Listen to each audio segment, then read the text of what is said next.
Hello twelfth class. आज आप पढ़ेंगे आत्मपरिचय, हरिवंश राय बच्चन की लिखी हुई कविता, जिसमें कवि ने अपने व्यक्तिगत अनुभवों को बताया है, अपने व्यक्तित्व के बारे में बताया है, जीवन के प्रति उनका क्या दृष्टिकोण है उसके बारे में बताया है, अपनी आंतरिक व्यथा और जो अकेलापन वो महसूस करते हैं, जीवन के प्रति जो उनके हृदय में असंतोष पैदा हो गया है और संसार से अपने संबंधों को इस कविता में प्रकट करने वाले हैं। अब आप ऊपर की पंक्तियाँ देखिए, जिसमें कवि ने लिखा है, मैं जगजीवन का भार लिए फिरता हूँ,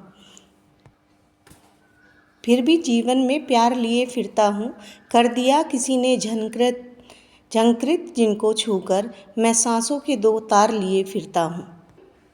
संसार का भार यानी जगजीवन का भार से कवि का अभिप्राय है कि वह कठिनाइयों, सांसारिक कठिनाइयों का बोझ लिए फिरता है इस दुनिया में, फिर भी जीवन में प्यार लिए फिरता हूँ। उसके बावजूद भी कवि के जीवन में प्यार भरा हुआ है। कर दिया किसी ने झनकृत जिनको छूकर। कवि यहाँ पर अपने जीवन को एक सितार के समान मानता है। उसका मानना है कि जैसे उनके जीवन उनकी सांसों को किसी ने, सांसों की तारों को किसी ने सितार के तारों की तरह छूकर झनकृत कर दिया हो, कंपित कर दिया हो, अर्थात उनके मन की कोमल भावनाओं को छूकर जैसे किसी ने उनके दिल में हलचल पैदा कर दी हो। आगे की पंक्तियाँ देखिए, मैं स्नेह सुरा का पान किया करता हूँ, मुझे जो संसार में जो प्रेम मिला है उसका ही मैं नशा करता हूँ। स्नेह सुरा का अर्थ होता है शराब, यानी मैं केवल प्रेम का नशा करता हूँ और उसी में मस्त रहा करता हूँ। मैं कभी ना जग का ध्यान किया करता हूँ, जग की परवाह मैं कभी नहीं करता। पूरा संसार मुझे महत्व देता है या नहीं देता है, मेरे बारे में सोचता है या नहीं सोचता है, मैं इस तरफ कोई ध्यान नहीं देता। जग पूछ रहा उनको जो जग की गाते हैं। संसार हमेशा उन्हीं के गुणगान करता है जो संसार की प्रशंसा करते हैं, एक दूसरे की परवाह करते हैं, एक दूसरे की गुणगान करते हैं। मैं अपने मन का गान किए करता हूँ और मैं सिर्फ अपने मन का गाना गाता हूँ, अपने मन की सुनता हूँ, अपने मन की करता हूँ। मुझे किसी की प्रशंसा करने में कोई आनंद नहीं आता, ना मैं ये चाहता हूँ कोई मेरी प्रशंसा करे।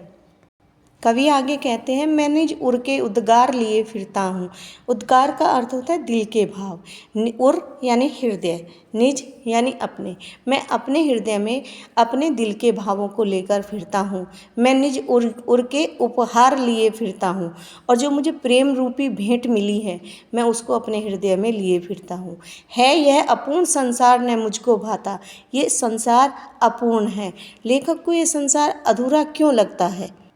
क्योंकि हर किसी से प्रेम नहीं करता, हर कोई स्वार्थ के साथ जीता है, तो इसलिए लेखक को ये संसार अपूर्ण लगता है। मैं स्वप्नों का संसार लिए फिरता हूँ और मेरा तो संसार ही अलग है, यानी कल्पनाओं का संसार है। मैं स्वार्थी या चापलूसी में रहने वाला नहीं हूँ। मेरा अलग संसार है जिसमें केवल प्रेम ही प्रेम है। मैं जिला हृदय में अग्नि दाह करता हूँ। यहाँ पर कवि कहते हैं कि मैं अपने हृदय में प्रेम रूपी आग जलाकर उसमें जलता रहता हूँ। सुख दुख दोनों में ही मग्न रहा करता हूँ। ना मैं सुख में ज़्यादा सुखी होता हूँ, ना दुख में ज़्यादा दुखी रहता हूँ, दोनों में ही मग्न रहता हूँ। जग भव सागर पर तरने को नाव बनाए, मैं भव मौजों में मस्त बहा करता हूँ। जग यानी संसार के लोग भव सागर को पार करने के लिए, इस संसार में अपना जीवन व्यतीत करने के लिए तरह तरह की चीज़ें अपनाते हैं, कर्म रूपी नाव बनाते हैं। हमें अच्छे कर्म करेंगे तो ये संसार से हमें मुक्ति मिल जाएगी, हम ये करेंगे, हम वो करेंगे, ईश्वर को मनाएंगे और हमें मोक्ष की प्राप्ति होगी। अब तरह तरह की कल्पनाएं करते हैं संसार, लेकिन मैं भव मौजों में मस्त रहा करता हूँ। लेकिन मैं सुख दुख रूपी लहरों में हमेशा मस्त रहता हूँ। मेरे पास तो केवल एक नौका है जो मेरे जीवन को पार लगा सकती है, वो है प्रेम की नौका। अंतिम पंक्तियाँ देखिए इस पृष्ठ पर। मैं यौवन का उन्माद लिए फिरता हूँ। कवि यहाँ पर कहते हैं कि मैं अपनी जवानी के पागलपन की मस्ती में इधर उधर घूमता रहता हूँ, उन्मादों में अवसाद लिए फिरता हूँ। और जो उन्माद, जो पागलपन है, उसमें दुख, अवसाद का अर्थ है दुख या निराशा, निराशाएं साथ लिए फिरता हूँ। जो मुझे जीवन में सफलताएं नहीं मिली है, उसके कारण मैं निराश हूँ, वो भी मैं साथ लिए फिरता हूँ। जो मुझको बाहर हंसा रुलाती भीतर, ऐसी यादें हैं मेरे पास, मेरी प्रिय की यादें हैं जो मुझे बाहर से हंसने को मजबूर करती हैं, लेकिन मैं भीतर ही भीतर, अंदर ही अंदर रोता हूँ।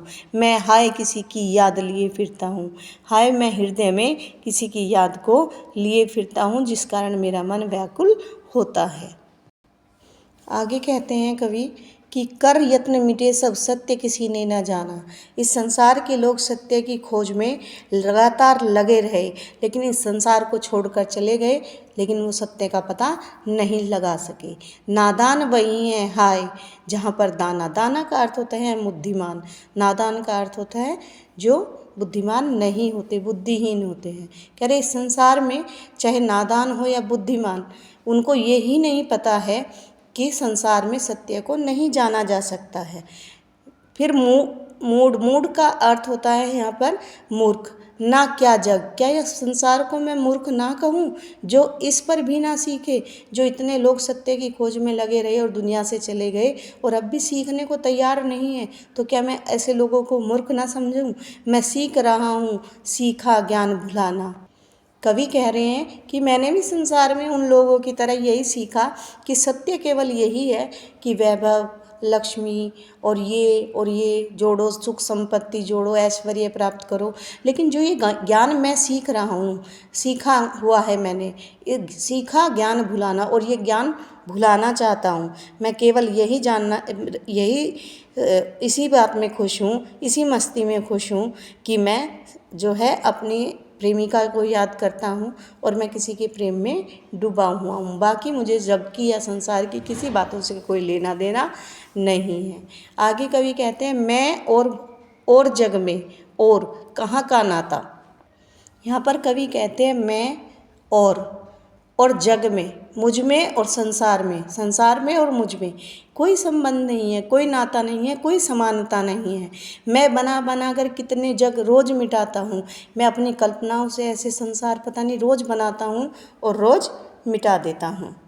आगे कवि कहते हैं जग जिस पृथ्वी पर जोड़ा करता वैभव, संसार जिस पृथ्वी पर सुख संपत्ति, वैभव, पैसा, माया, ये मोह माया के चक्कर में पड़ता है, ऐसे मैं प्रति जग में उस पृथ्वी को ठुकराता हूँ और ऐसी पृथ्वी को मैं रोज ठुकराता हूँ, रोज मैं छोड़ता हूँ। ऐसी संसार को, ऐसे वैभव को, ऐसे धन को, मुझे इस चीज़ों से कोई भी तात्पर्य नहीं है, कोई भी मतलब नहीं है।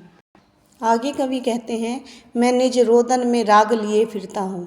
मैं अपने हृदय में अंदर ही अंदर रोता हूँ। रोदन यानी रोना, उदास होना। तो मैं अपने जीवन रोदन में भी प्रेम को छिपाए फिरता हूँ।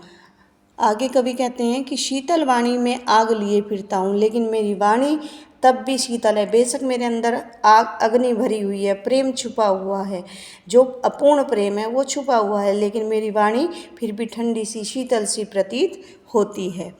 हो जिस पर भूपों के प्रासाद, प्रासाद का अर्थ होता है राजमहल, भूपों यानी राजाओं के, निछावर यानी न्योछावर होना, जिस पर किसी राजा का महल भी न्योछावर किया जा सकता है, मैं ऐसे खंडर के एक हिस्से को लिए फिरता हूँ। मुझे अपनी ही दुनिया में खुशी महसूस होती है। मैं रोया इसको तुम कहते हो गाना।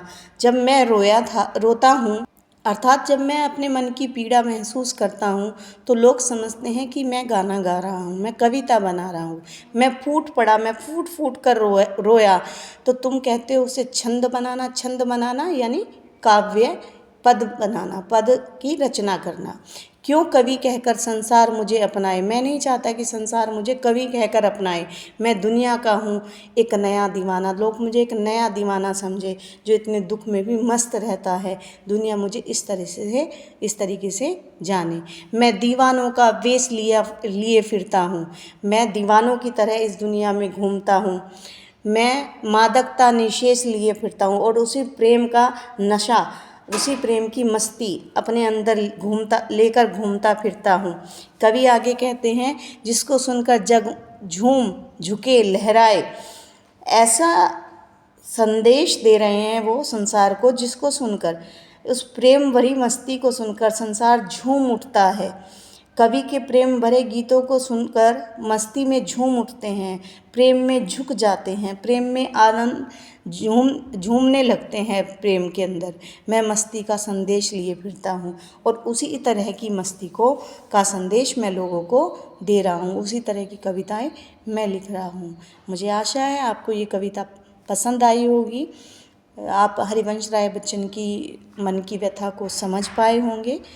तो इसके लिए देखते रहिए अर्चना हिंदी क्लासेस। आगे भी मैं अलग अलग कविताएं आपको एक्सप्लेन करती रहूँगी। अगर आपको समझ आया है तो वीडियो शेयर करिए, लाइक करिए और सब्सक्राइब करना ना भूलिए। Thank you.